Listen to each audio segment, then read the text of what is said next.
So great. While Alan's getting set here, I'd like to go ahead and introduce him. Alan Berger is our academic panel moderator.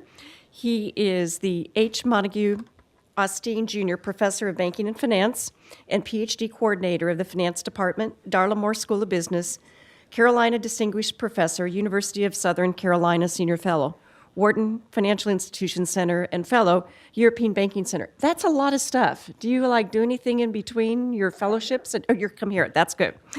All right. So Alan has published more than 100 professional articles in refereed journals, including papers in top finance journals, top economics journals, and other top business journals, and more than 30 other non-refereed publications. His research has been cited more than 50,000 times. That's not too bad, according to Google Scholar. He has a bachelor's degree in economics from Northwestern University and a doctorate in economics from the University of California at Berkeley. So, Alan, I'm going to turn it over to you. Thanks very much.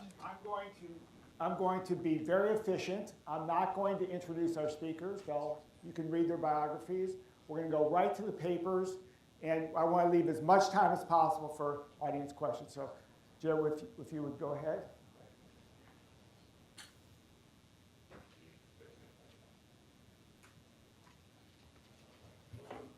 All right, is this working? Am I on? Great. All right, so Alan praised President Williams a minute ago for not using notes. No praise for me. I have lots of notes here, so I'm just going to use those as a little bit of a crutch. My paper is entitled Core Profitability of Community Banks. I'm looking at the time period from 1985 to 2015. All right, and I have a button here. Okay, so first off, standard disclaimer. Everything I say here expresses or represents my own views and not those of the Federal Deposit Insurance Corporation. There's a proviso to this disclaimer in that if you go to the December 2016 quarterly banking profile, that has the official version of this paper. This one's been slightly updated. That one, I think, does represent the official positions of the FDIC. So any differences between those two are my own. All right, so what is the question we're trying to get at here?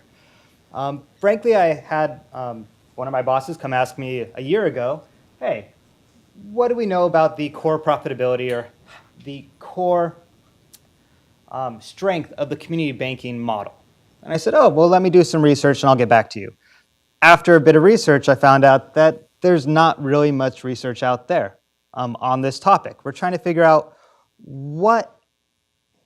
how we can differentiate between the external factors affecting how banks perform and the internal factors that affect how banks perform. And in this case, we're going to use a measure of profitability, the industry average pre-tax return on assets. All right, so that'll be our measure of profitability. And then we're trying to get at this idea of what is core profitability. So you can kind of imagine it split into two different parts. On one side, we have macroeconomic factors, these external factors that buffet banks one way or the other. They can be boosts or they can be detriments. And on the other side, we have what we're going to term core profitability. Now, the macroeconomic factors that I'll analyze in this paper are these four items. We're going to be looking at state-level GDP growth, or GSP growth, since it's state-level unemployment. We're going to be looking at the rate spread, interest rates, and another version of interest rates, I'm going to look at the difference from the trend in interest rates. That's going to be trying to get at this idea that we've heard expressed here and there that low for long has been hurting banks. That's not just that interest rates have been low, but that they've been low for so long. So that's what we're going to be looking at here. On the other side is core profitability. And I'll be upfront that my paper is entirely agnostic as to what this is composed of. But if you're trying to wrap your head around what's in there, here's some ideas. First off, things like business practices. What your bank is actually doing affects its profitability. The competitive environment, the entrance of non-bank competitors, or the entrance or exit of other actual banks. Entry and exit of banks into the system. Regulation, of course, is going to be in there. And pretty much anything else you can imagine, right? If we have a big weather event, that's going to be in here, because I'm not explicitly modeling it. All right, so what have community banks been doing since 1985? Here we see a very brief graph, And I'm going to have almost exclusively graphs because I think they're pretty and easy to follow, and you'll just have to listen to my words for numbers. All right, so the black line right there represents average pre-tax ROA. The average is a simple average across banks. So whether you're a $5 million bank or a $500 million bank, we just averaged your ROA together. All right, so it's not weighted by bank size. All right, we have gray bars representing the recessions, and we see that bank profitability was actually pretty dang low up until about 1992. Right? It was averaging below 1%. Then we had these high years, these great times between 1991 and the Great Recession, in which the average was about hit a high of 1.58 in 1993. So there were some really good times for community banks over those years. Then the Great Recession hit, and I think we're all aware of what happened there. We plummeted and hit a low of negative 0.02% on average for community banks in 2009. So on average, the typical community bank was actually losing money that year. Right? And brief aside, what do I mean by community bank? The standard definition has been one that just uses bank asset size. We use the slightly modified version that the FDIC came out with a couple years ago that involves more of what the functions of the banks are, right? So we're looking at their product lines, we're looking at their interactions with the community as the primary indicator of whether they're a community bank, not merely how big they are. So there are some big banks in here who have functions that are more in line with the community bank model. This pre-tax ROA has varied significantly across regions. You'll see that in 1998, Dallas, like we heard yesterday, had some really low profitability, right? It's that green dotted line on the right side over there, just totally cratered, right? Compared to, say, New York in 1990, or even Chicago. Chicago just kind of floated through that FDIC region. On the flip side, during the Great Recession, we have places like San Francisco and the Atlanta region, which experienced incredibly negative declines, compared with, say, Dallas, which weathered the storm fairly well. Right? Dallas proved to be much more resilient than the other regions. So what this model does is it tries to break out the effects of these four different characteristics. Again, we're using the interest rate spread, the interest rate, gross state product growth, and unemployment on profitability of banks. So that's what this graph is going to show you. The different bars represent the statistical shock imposed by that specific macroeconomic factor. And you'll notice here, first off, that there's a lot of purple. All right, so purple is representing unemployment. And the model comes out with, perhaps unsurprisingly, that unemployment seems to be the primary factor affecting bank profitability. And it stands to reason.